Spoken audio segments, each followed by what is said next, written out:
So before we, oh my goodness, I'm so excited. Oh, Asha, I've been so looking forward to this conversation. I wanted to just go through just a couple of very quick things that I've already shared this morning, but as we're going to have new folks coming in for each and every interview, I just want to set the space up uniquely each and every time. Really honored that you have made time and space to be here with us for these conversations for the Iconic Effect Live series. Really the thesis, I guess, statement that I've been working with is, what if the very thing you thought was your quote unquote challenge was actually your leadership edge and the very thing that makes you what I call iconic? So again, the self-development space is a $42 billion industry, which is a lot of money devoted to making people feel terrible about themselves. So these conversations are intended to invite something different. So in terms of, quote unquote house rules, is that the second time I've said quote unquote? I'm gonna stop that. I'm gonna try to catch that because that's really annoying. Leslie on my team is here. So grateful that she is here holding up the sides of our process. I'm reading a separate slide here. We are recording for those who are unable to make the call, and also for you to be able to just sit back and bask in the brilliance of Asha, and really just give yourself time to really receive. And I would invite you to stay off the audio until further notice. There will be time to ask your questions at the end of our session. If you are somebody who, if you want to just pop them in the chat, Leslie will hang on to them until the end, and then I can ask them on your behalf, or you can unmute yourself and ask at that point. But really, this is one of the beautiful aspects of being here live with us, is to be able to bask in Asha's brilliance and bring your questions forward. That's the inside the actor's studio kind of vibe is what we're going for here. There is a closed captioning option that you should see in your controls. And really just want to thank you so much for joining us today. So this whole series is really, an invitation. I've invited 6 people that I see as beautiful embodiments of these iconic identities that I've been talking about for some time. And these identities are kind of like archetypes, so I'm not totally sure what Jung would have to say about that. So, we met with Greg Potter this morning, who is our host. Tomorrow, we're going to be speaking with Mara Glatzel, who is our visionary, Marie Poulin, who is our maven, Steph Callingrich, who is our sage, and Trisha Bolender, who is our CEO. And we're going to be meeting them on Wednesday. So tomorrow's Mara and Marie, and the day after will be Steph and Trisha. And then Thursday will be just me on my own, integrating and trying to pull all of this together. Because as much as we're going to be talking about each of these distinct identities, we are all of these identities most of the time, and we kind of toggle between them. So some of the folks that you'll be meeting, I have actually worked with, so they understand what I mean when I say we toggle in between them, but I think intrinsically you probably get what I mean. So a little bit about me for those who are new. Welcome again. I am a leadership coach, TEDx women speaker. I have a podcast that has been on a hiatus for a little bit, but this, if I'm being honest, this Iconic Effect Live is really what's kickstarting. It's revving it back up for me. I work and live on the land of the Anishinaabe, the Mississaugas of the Credit, and the Huron-Wendat, and the Haudenosaunee people. I've worked with, since 2007, thousands of people, I think, and I've spoken with about tens of thousands. And I only ever say that to name that I've seen this experience riveting through lots of different folks in lots of different ways. I am definitely a reluctant expert in this body of work, this imposter complex business. And I hold, and one of my highest beliefs is that we need to stop blaming individuals and start holding systems accountable. And that requires a level of courage that the imposter complex and general self-doubt is 0% interested in. I have to acknowledge the lens from which I approach this work as a white, able-bodied, neurotypical woman of middle-class means living here in North America. And so that might not be your experience. And that's the other part of the reason I wanted to invite these conversations, to invite you to meet other teachers who approach this work from different perspectives, so that you might find your teacher in case that I'm not the teacher for you. All right, so without further ado, I would love to introduce you, and of course I've got to read some of this here. I'd love to introduce you to Asha Frost. Asha, this is our first time connecting live, and I'm so honored and delighted that you're here. Asha is an Indigenous medicine woman, an author of You Are the Medicine. Can you see these sticky notes? Like just all the sticky notes. And the Sacred Medicine Oracle deck, which is breathtaking. This has definitely become, I have a very robust, anybody who's ever worked with me knows I have a very robust morning practice, and bringing this oracle deck into my morning practice has just been such an extraordinary, it's just amplified my mornings. I get so excited about what I'm pulling next. And her work, first of all, Asha's boundaries are impeccable, and her work serves folks to connect, who wish to connect with Indigenous teachings in a respectful way and use them to connect to the earth and the spirit world. Asha, I'm so honored that you are here. Thank you for joining us today. Well, thank you for having me. I'm so excited to be here. So I did pull a card. Yay. I did pull a card. Leslie, would you be able to spotlight both Asha and I so other folks don't feel distracted by their fabulous presence, and welcome one and all, and thank you all for being here. So when you got your questions ready, you can pop them in the chat or you can hold on to them until after, but welcome all, and so good to see some new faces, some faces that I've known for a while. Delighted that you're here. So the card that I pulled, may I share it? Yes, please. Rainbow activation. Rainbow activation, and the word that sits under it is authenticity.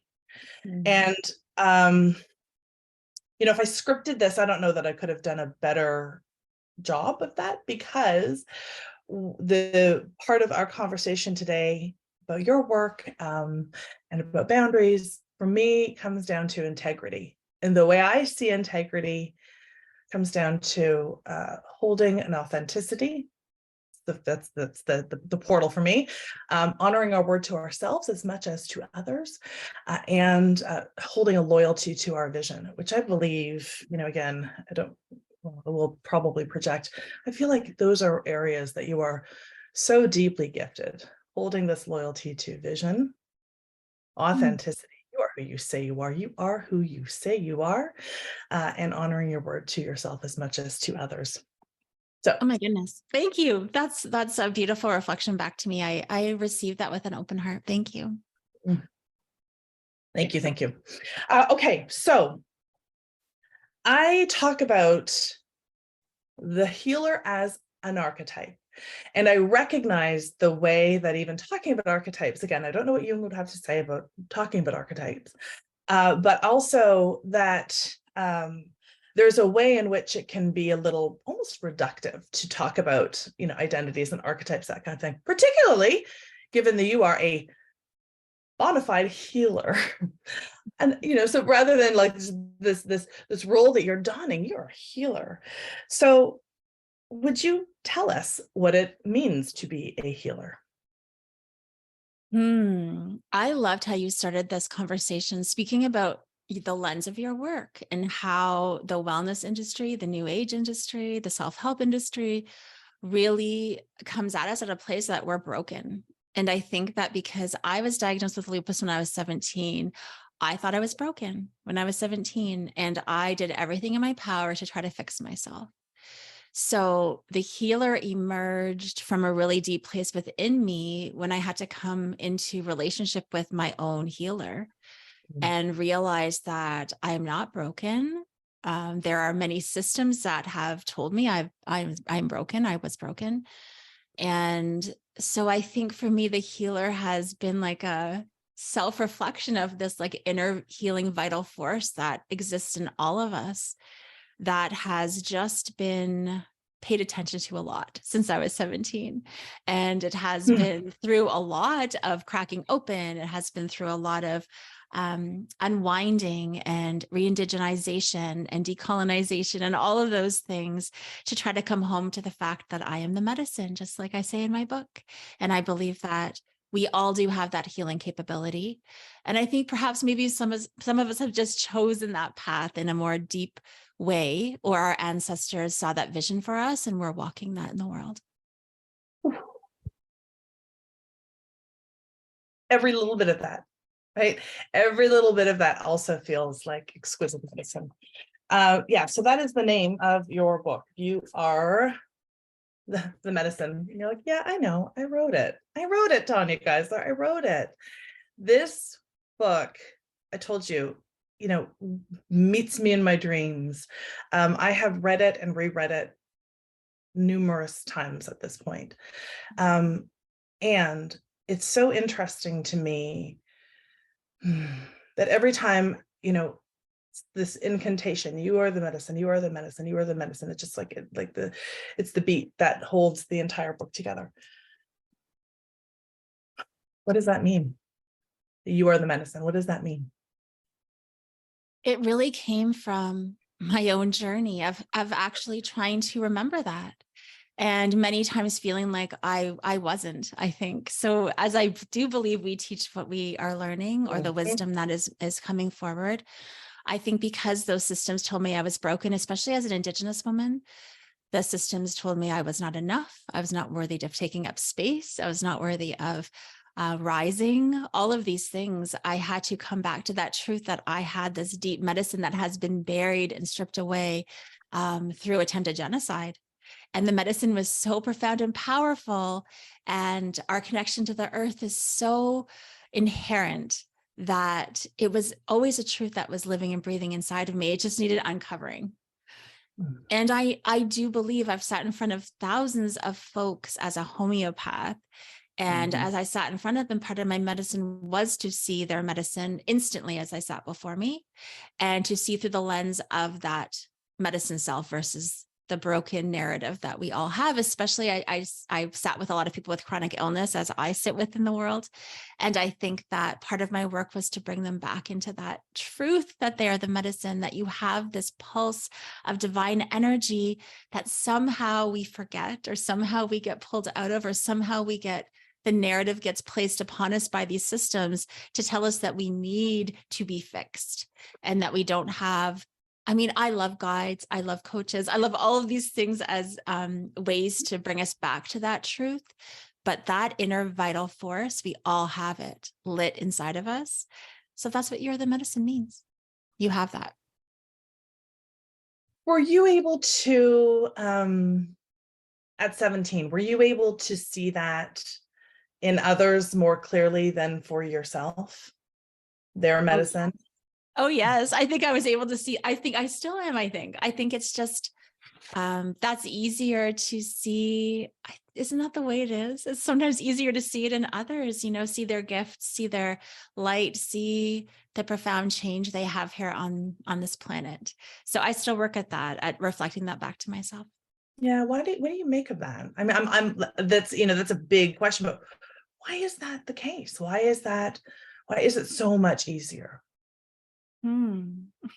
I think that there's a clarity that happens between, I think that we're just so filled with that narrative that can get in the way. So it's a constant kind of reminder to unwind some of those voices that aren't ours, the collective energy that impacts us, all of those. Again, I think I love how you talk about the systemic energy, because I think they impact us so deeply. And perhaps when we're sitting in front of somebody, we just don't have that same thing going on. Yeah, so I talk about model of possibility, a fair bit of my work, but you talk about, or you mentioned a couple of different places. You mentioned mirror of inspiration. And so I keep thinking, as you're talking about this reflection, and how clear that mirror can be, And yet, we see in each other that which we desire, what we want, what we aspire to, possibly what we disdain, but really largely what we admire. It's so rich, and I'm gonna sit with that myself, like why that's so much easier to see in others, and why this work matters so very, very much. So, boundaries. I project to you, I say this, I think you are an exquisite model of possibility for impeccable boundaries. That's really very big language. And I know that boundaries are an ongoing, well, I will say this for myself, they tend to be an ongoing exploration and ongoing. And I wonder if you have capacity or interest in sharing the story of Bear. Would you be willing to share that? Oh, of course. Well, Bear medicine to me has always spoken about that medicine of boundaries. And I think primarily because they are a protector, they infuse that sacred no and remind us in our bodies. I think it's a very embodied sensation where we know our no, and we bypass that quite effortlessly, I think. And it's been for me a really beautiful reminder to come back to my body when that big bear energy comes forward. It feels like in my gut, in my heart, like a roar saying, no, this is pushing past your capacity in some way. You might not know why or understand this, but there's this really visceral, incredible roar that's coming from your cells that's telling you to listen. And so for me, that bear is a protector and says, this is going to protect your energetic space, your emotional capacity, your physical body, all of these things. If you listen to me, bear invites us into hibernation and rest, something that our systems never really honor. And it's been one of my biggest teachers, I'd say, in my walk with lupus, in my walk in the world as a business person, as a healer, especially because I am an overgiver. And I know you've spoken about people pleasing. So that's been like a journey I've been on. So it has been easier for me to say yes than to listen to Bear and to listen to those sacred boundaries. So it's a constant relational, I don't know, experience every single day. Even though Bear's like really does not mess around, and yet it's still, I don't know, I'll just do this one more thing, and Bear's like, no. Yes. The boundaries are medicine is what I've heard you. That's the sort of the incantation of Bear.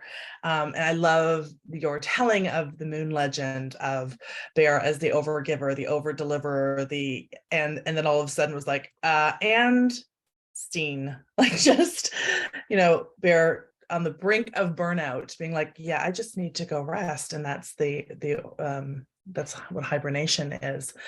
I just absolutely, it's so absolutely resonant. I guess one of the things that I question or that I wonder about is how do we work with a lot of folks in leadership? I work with a lot of folks who have a lot of competing priorities, and even as they say, all of these things really matter to me. Folks who are in healthcare, who are, and whenever I talk about boundaries, and I talk about, there's a moment at which, and I would never use this language, but that roar of the bear, that's clear.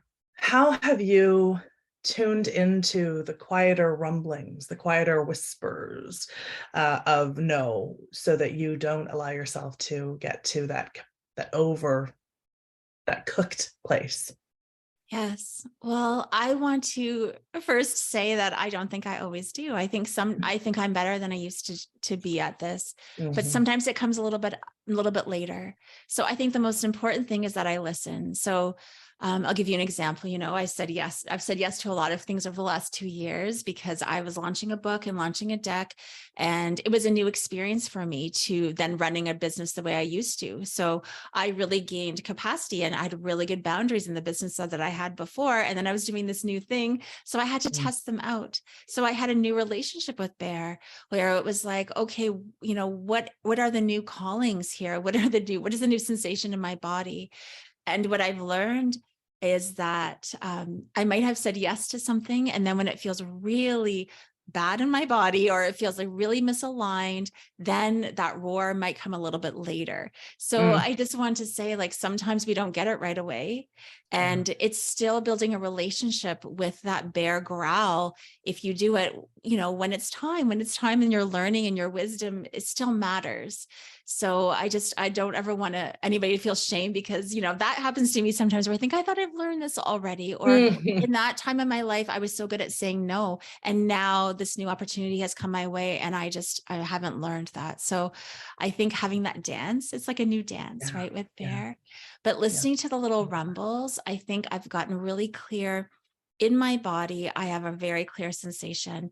When something comes my way, it takes my breath away. If it does not feel like it's going to be alignment, or I feel a pinch in my lymph nodes, actually. So it's very specific in my body. And I think we all have those.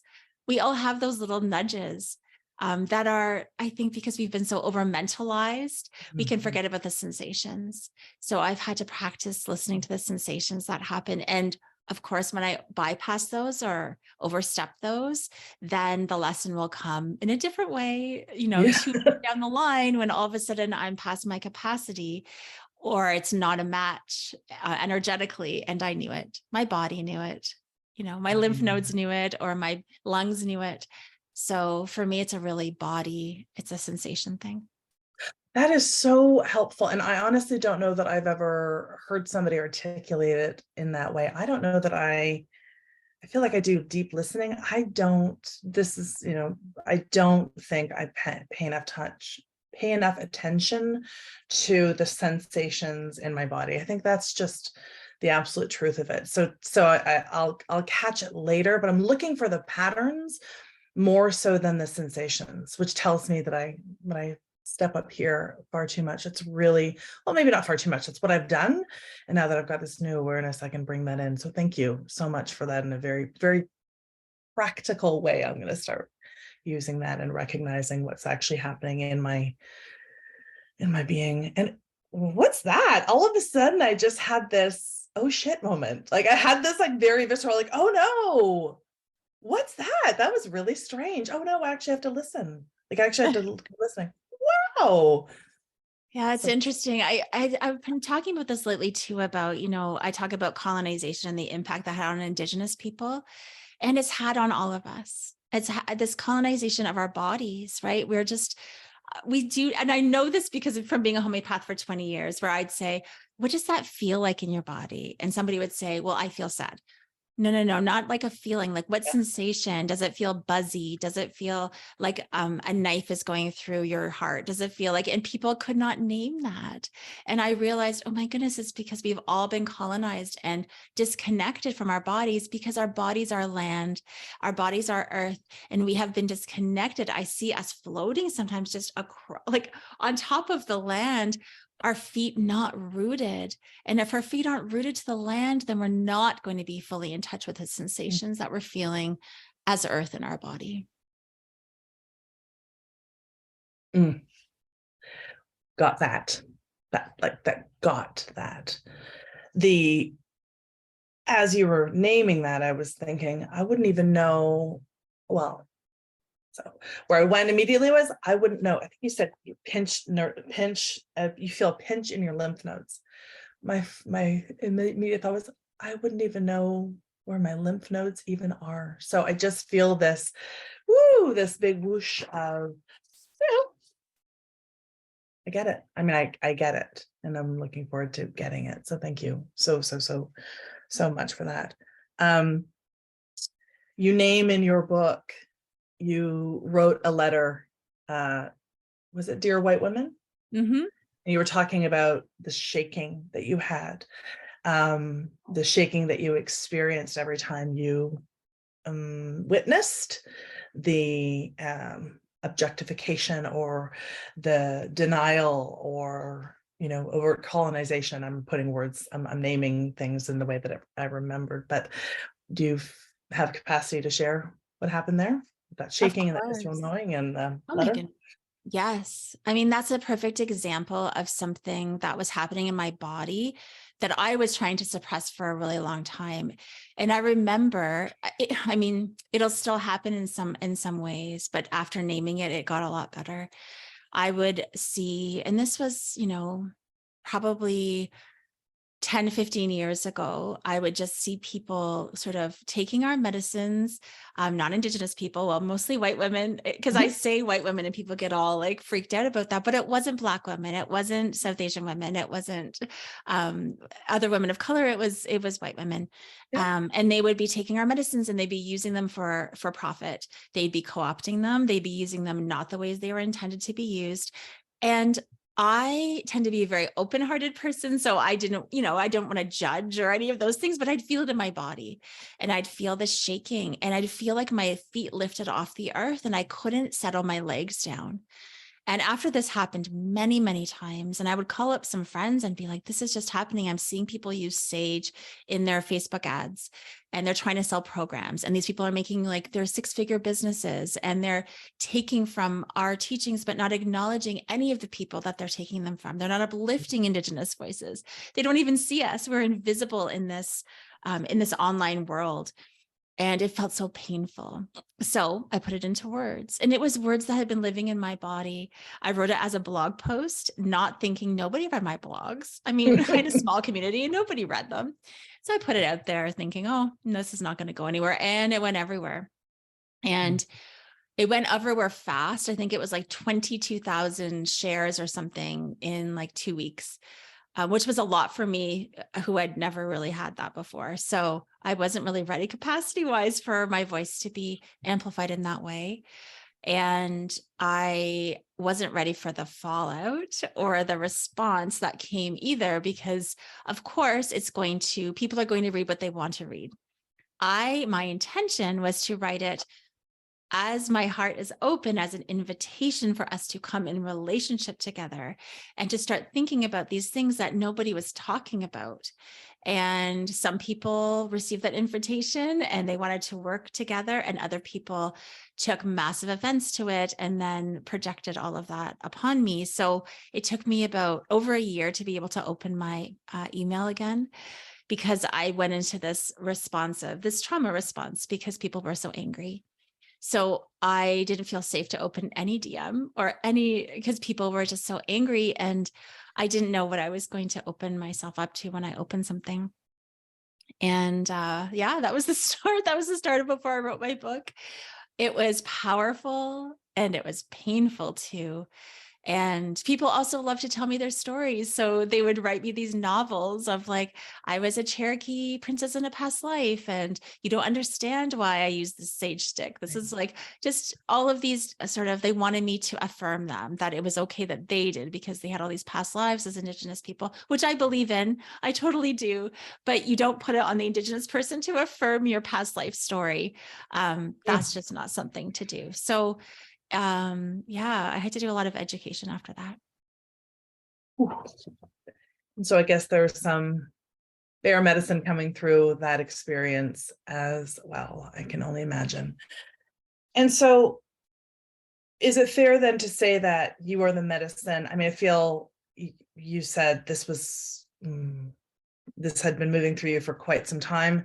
And again, your work is in and around, or what I understand is that it is about connecting folks who wish to understand Indigenous teachings in that respectful way. And so I feel like that was the raison d'etre for this book.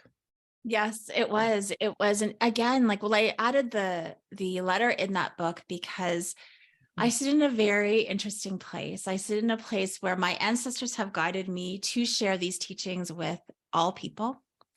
And then, of course, Indigenous people are not happy with that.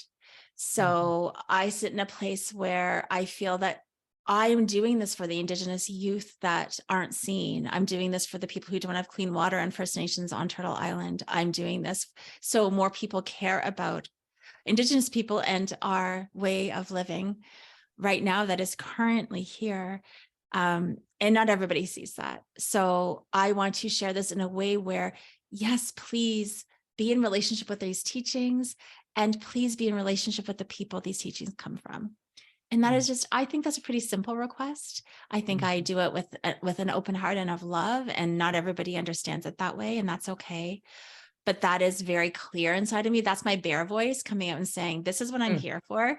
This is what I'm doing. And you can take it however you want to take it. And in my understanding, people are going to share these teachings anyways. I see white women sharing them anyways. So why am I not allowed to take up space as an Indigenous woman where there aren't a lot? I mean, there's barely any in the publishing world. This opportunity for me to have this book published was a huge, it was like, so I had to come to a place of saying, okay, I deserve to take up space on this stage. And it was really hard to come to that place at the time, because everything was just being whipped up around that time. And I had to make a decision and say, this is my ancestors have brought me here. I'm going to stand on the stage. I can do more good by taking up space than by stepping away. I'm writing as fast as I possibly can. One of the places, and folks, please, if you've got questions, pop them into the chat. We won't answer them right away, but we will hold them for the end of our time. I'm wanting to be mindful of Asha's time. So we'll have another couple of minutes of conversation, and then we'll open up for a Q&A. This open heart that you present with, that you show up with everywhere you go,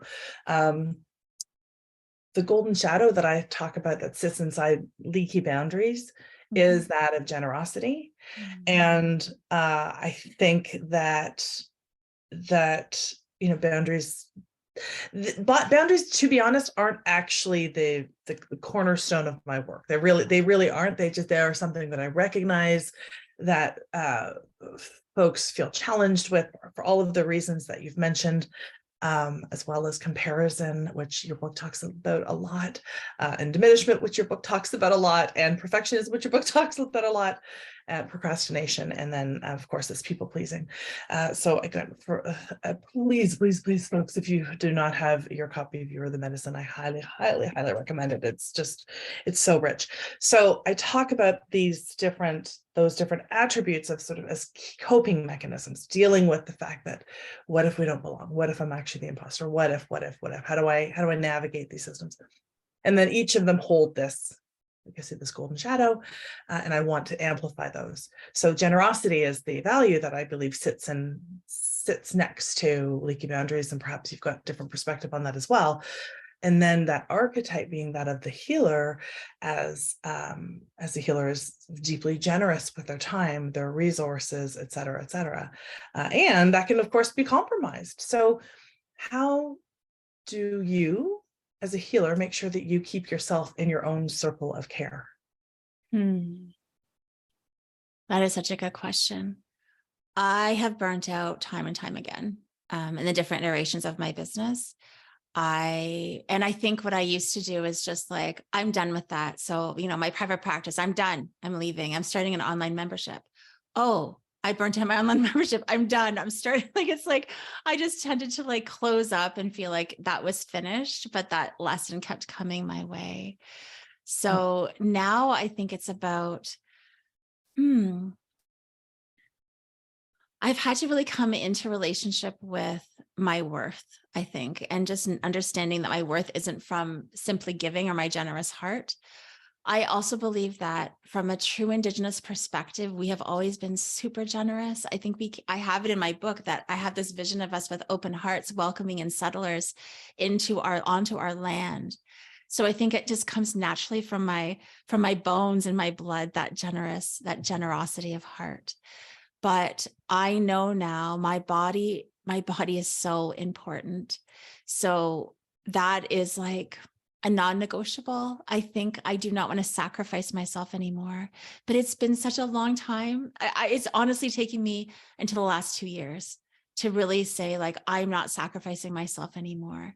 So anybody who identifies with the healer and that generosity of heart, I think that you have to come to that place where you're just like, I'm not going to be sick. And if you have a challenge with your health, I'm not going to negotiate my health anymore for this. And it can be really challenging, but that's where I've come to. And also, I'm not negotiating my health. Like, for a long time, I thought, oh, I'm healing this from my ancestors. And in my book, I share, like, I finally have to say, no, like, I'm handing that back to you. I need to be well and vital and healthy and ease filled and grace. Like, I want abundance, all of these things I needed to come into relationship with, that I'm worthy of that. So it's kind of a self-worth thing for me.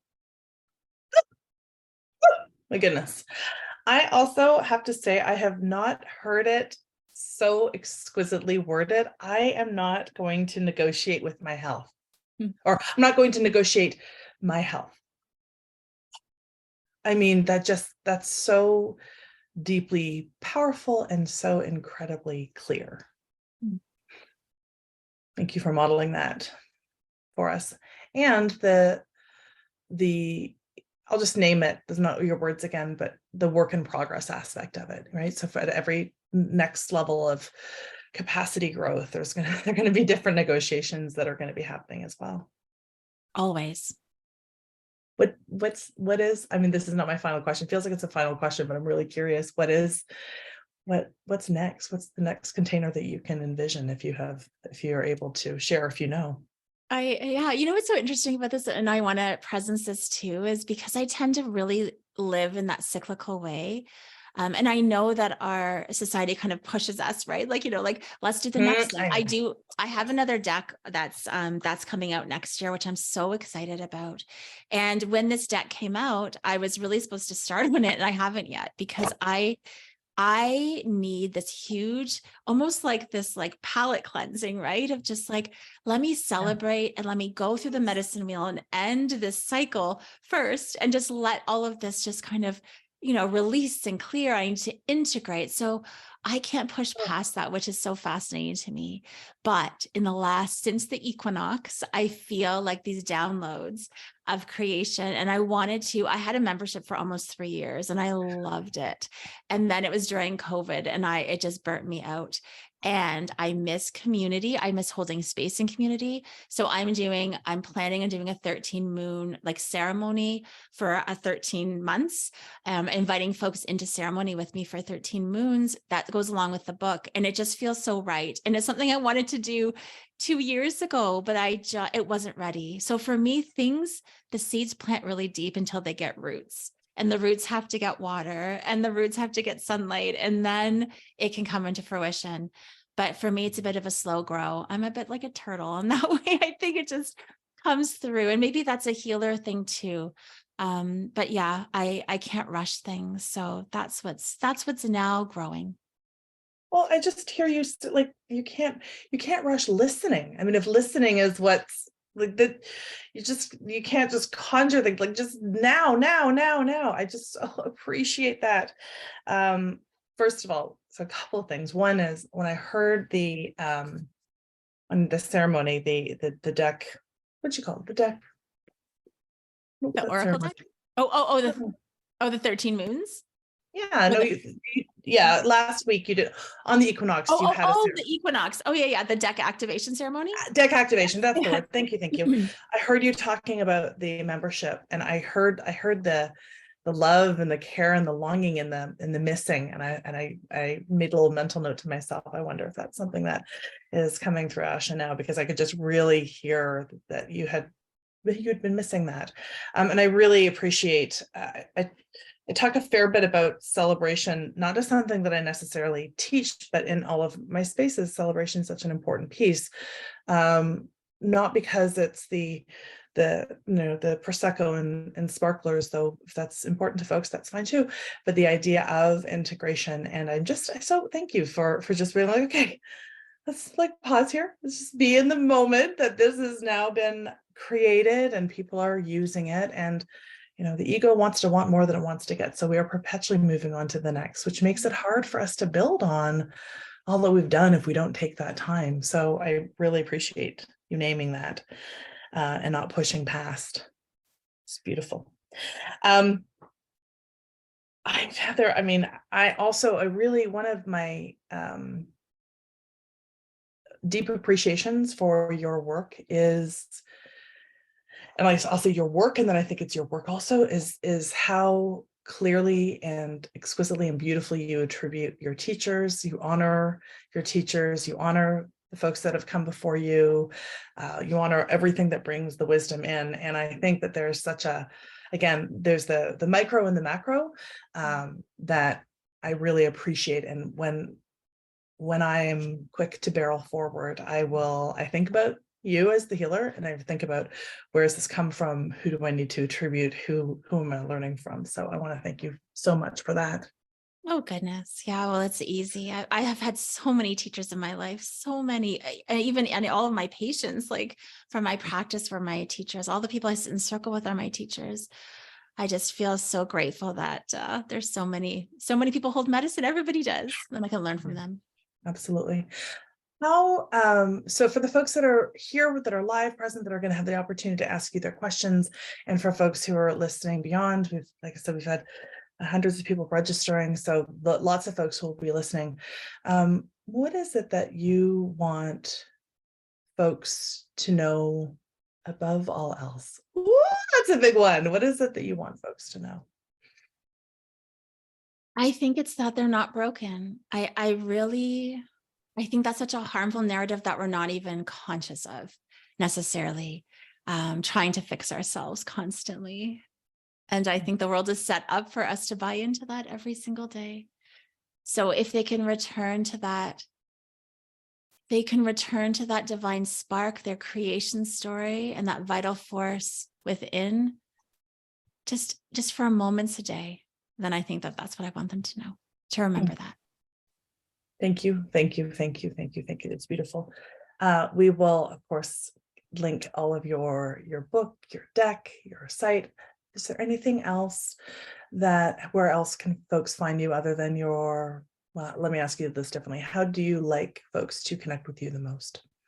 Oh goodness. I love speaking to folks on Instagram. I love seeing people's card pulls. It's so exciting to see people use the deck and use it in the world, use it in their ceremonies or their moon circles, or all of those things is such a beautiful thing. But of course you can come into my community at ashafrost.com, and I send some beautiful ceremonies over my email list. So if you'd like to be in that space, then I'd love for you there too. Beautiful, beautiful, beautiful. Can I get you to fill me in a little bit more on what rainbow activation is about? I've never pulled this one. Oh, really? Oh my goodness. So that one was created because of my spirit name. My first spirit name I was gifted by my grandfather, which is Nada Nagwebkwe, Healing Rainbow Woman. So every time I would do healings for folks, rainbows would come out of my hands and I'd see the rainbow, actually a rainbow activation. So that card is like sort of an embodiment of my hands over your body, helping you to remember sort of that divine spark of inspiration.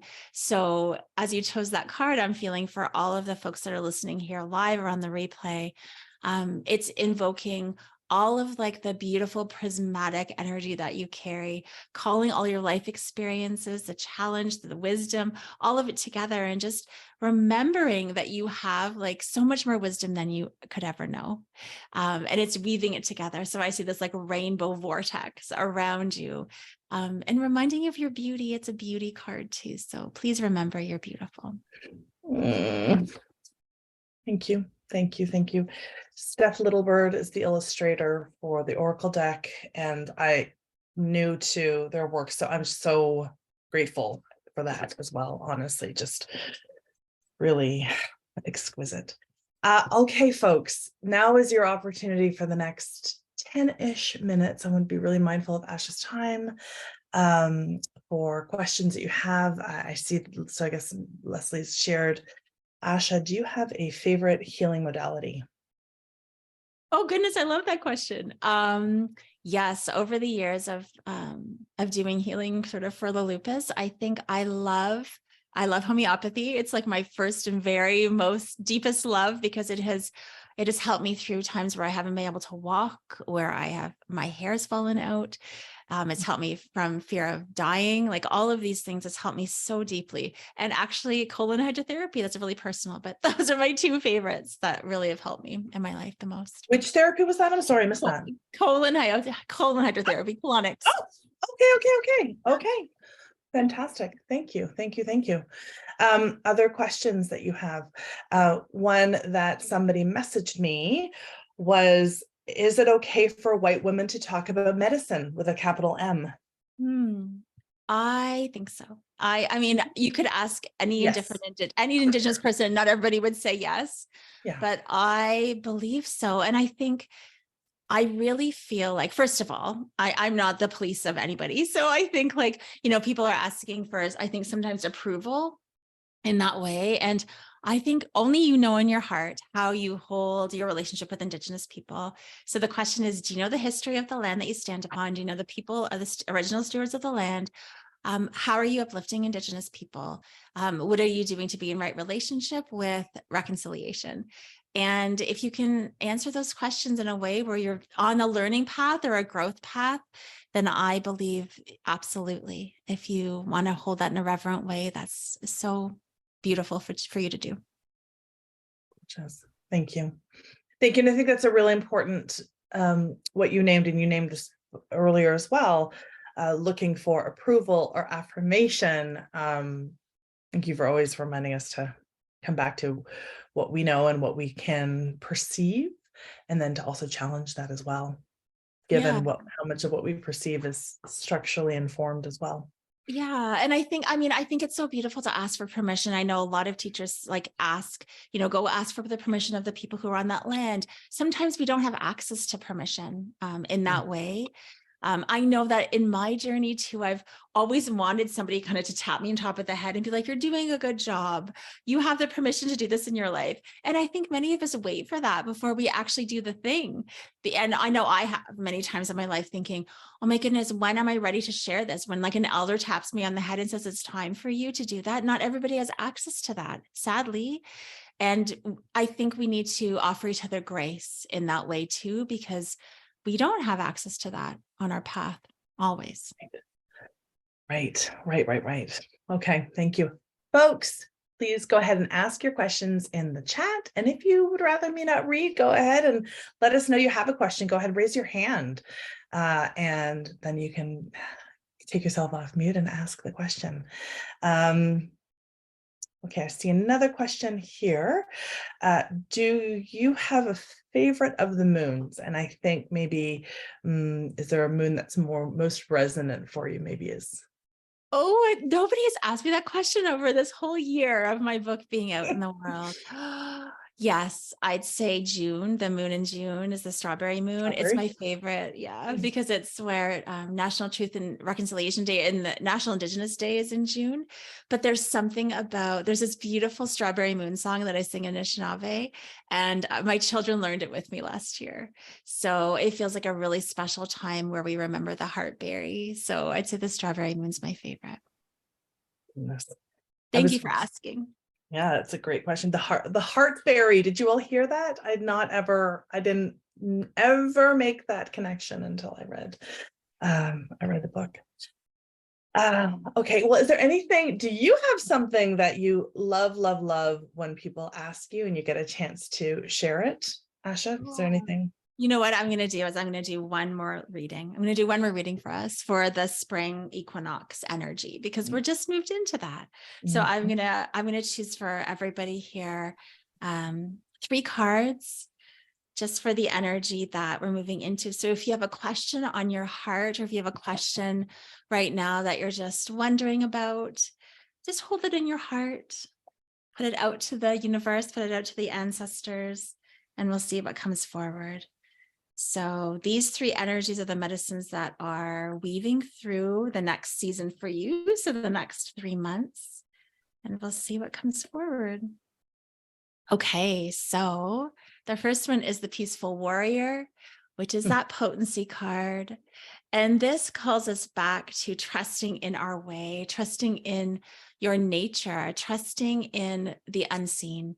So many times, especially in our world, we can get so wrapped up in the numbers and, the affirmation from the outside world. And this is really saying, like, there are potent things happening through the great mystery and behind the scenes that you cannot possibly even see right now. Trust that your medicine is making a difference in the world and the ripples are happening. So that is that card. And then the second one is the trust card, the winged one. So there's a lot of trust in this reading. And if you think about hummingbirds, they travel such far distances and they always trust they will be fed. So this is actually an abundance card saying that whatever you're wishing or dreaming into being, you'll be nourished and have all of the support and all of the care that you need to put this into the world. So trust the invisible, trust the potency behind the scenes, and then also know that the resources are there for you to soar. So the winged ones are around you and there's lots of light that's stirring up. And the last card is the dark spirit moon, which is the void card. This is the time right before that first sliver where things get stirred up. So this is just asking you when emotions are there to feel into the sensation. Maybe it's an invitation to feel into the sensation, to let it rise and to make big space. This card is making space in the constellations for you. So just let everything be seen, flow, be acknowledged, and rise and rise. And I just think that as you do that, it's going to lead you deeper into the medicine you're here to walk. So those are the cards for everyone today. Thank you so much. How absolutely exquisite and delicious. What a triumvirate of it. Sarah is having in the chat lived experience of this. Sarah's just released a book into the world. We mentioned this on our last interview series, so interview with Greg Potter, and so it's a big activation time for Sarah. So I'm glad that Asha's reading was meaningful for you. Thank you. Thank you, Asha. I can't wait to get the book. Yeah, so good. There's a question here. Yes. How can we connect with our inner healer if we feel disconnected from them? Thanks, Jenny. That's a beautiful question. I think the first thing I feel is like, I see like tears or like grief. So I'm wondering if you can just make space for why the disconnect, or just like making space. So I just feel like sometimes there was maybe a story or trauma or something that happened. So I'd say like I love to see space as like seeing the universe around me. And I say like, oh, great spirit, I'm disconnected from my inner healer. Can I make great space or big space for all that's rising with that? And then just let all of that really be felt so that you're not kind of holding any of that back. And it's just unwinding all of that. So making big space for the disconnection. And then I really love to do a journey. So I have some journeys on my website, but, calling forward, if my inner healer was a being, who would it show up as? And you can just ask yourself that. If it was a being, you don't necessarily, you could light a candle maybe first, but if my inner healer was a being, who or what would it show up as? And just ask your visionary wisdom or your knowing wisdom to bring that forward. And then maybe just invite them, where would you like to be in my body? If you wanted to show up in my body, where would you like to be? And you're just almost like a friendship that's broken up, and you're coming back into connection, just softly and gently and compassionately building that relationship again. And maybe just placing your hand there. So maybe she wants to, or he or they want to come back into your heart, and you welcome them back in, and you just place your heart there and you just say, thank you. That's how I would welcome it back in. Thank you. What a balm for all of us, because I think that question really sits. Folks are on this call because they want to hear from you and they really want to connect with that healer energy again or anew, or so that's a beautiful invitation. Thank you so much. I will say that as I was going through the book, and I've done this journey a couple of times where I'm looking to understand. So in that same way, if you all haven't read the book, again, highly recommend. This is like who will come forth. I've tried this with the smoke medicine, like what are the images, or what is the medicine that the grandmother would offer me, and I can't get it. And so that's the one that I keep coming back to, like what is my what's the herb for me to work with if I were to work with some kind of smoke medicine. So, but it's interesting as you're talking about the healer, that was a very clear and visceral image for me. Yeah, well, I felt motherwort for you actually. It came very really strongly as you said that. And for folks who don't have the book, this is what I've heard as feedback is there's an audio version. And if you have a hard time reading and visioning at the same time, because I understand that's so hard, the audio version might be better because it's a bit of more of a journey of me reading it to you. And then you can hear my voice with the activation, which might be a little bit better. And there are some audios I've created with Hay House on my website too, that have some of these invitations where you can kind of connect more to your inner healer and listen and remember. So yeah, for some reason, I feel like I wish everybody heard the audio version because I think it just brings more imagery. Oh. Yeah, imagery in their way. That is so beautiful. Thank you so much. I mean, I will tell you what I even find that has been a very interesting experience because I keep wanting it to be lavender, and I know that that's not the truth of it. So that's why I keep coming back to it, and I keep trying to transpose, which is kind of my thing. That's kind of my thing. Jenny says, "Thank you, Asha. She appreciates your generous answer. Very generous indeed." Other questions, folks? This is a golden opportunity for you to ask Asha your questions. Otherwise, we were going to release her into the rest of her big, beautiful day.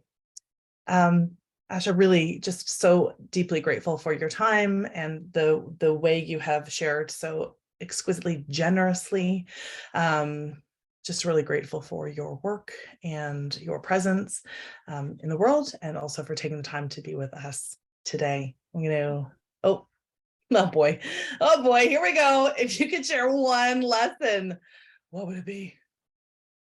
Oh, that is a big one. I always get images first. And I'll be really honest. I got this image of when I broke my pelvis giving birth to my first child. It's coming up on the anniversary of that, I think. And I just want to say, like, trust that when you feel like you're not going to make it, that there is such deep medicine there for you to cultivate once you get through that cycle or season, that the season's not forever. Thank you. Deeply, deeply beautiful and powerful. You broke pelvic bone? I did. Wow. Yes. Oh my goodness. How absolutely excoriating. Thank you for the reminder that everything is temporary. Yeah. So let's close this out. Thank you again for your time, your presence, your space, your wisdom. Thank you all for being here and the collective wisdom that you've just shared energetically with us. Deeply, deeply grateful to this community, and really excited, Asha, to be joining your community. Really and truly. Thank you again. Oh, it's been such a gift to be here with everyone. This has been such a beautiful sacred space that you've held and created. Miigwech. Thank you. Miigwech. Bye for now, everybody.